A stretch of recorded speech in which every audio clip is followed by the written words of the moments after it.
আপোনজনক হেৰুৱাই দুখত ভাগি পৰিছে অসমৰ জনপ্ৰিয় অভিনেত্ৰী বেহাৰবাৰী আউটপোষ্টৰ বিউটি বাইলুং খ্যাত চুমকি কছাৰী। হয় বন্ধু-বান্ধৱীসকল, আপোনালোকে ঠিকেই শুনিছে। চুমকি কছাৰীৰ লগতে বেহাৰবাৰী আউটপোষ্টৰ আন আন অভিনেতা অভিনেত্ৰীসকলৰ জীৱনলৈ নামি আহিছে এক দুখ। একেলগে অভিনয় কৰা জ্যেষ্ঠ অভিনেতাজনক হেৰুৱাই শোকত ভাগি পৰিছে এতিয়া সকলো। বেহাৰবাৰী আউটপোষ্টৰ এটি জনপ্ৰিয় চৰিত্ৰ আছিল বসুধা।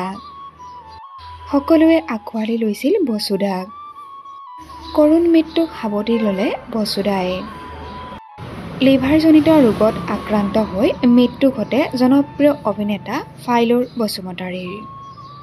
প্ৰথম বেহাৰবাৰীত জইন কৰাৰ পৰাই মই তেখেতক পালোঁ আৰু বয়সত বহুত বেছি ডাঙৰ, যিটো একদম লগৰ নিচিনাকৈ থাকোঁ আমি।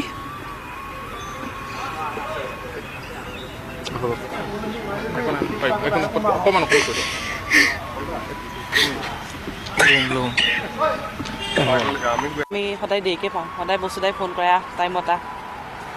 আৰু আজি একো নাই, চবৰে হয়।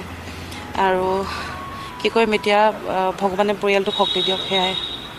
এতিয়া যাওঁ তেওঁৰ লগতে, কিবা কাইলৈতো বাক্সালৈ নিব, আজি এতিয়া তেওঁ ইয়াৰ গড়চুকৰ ঘৰটোত নিব, আমি গড়চুকলৈ যাওঁ বাক্সালৈ গ'লে।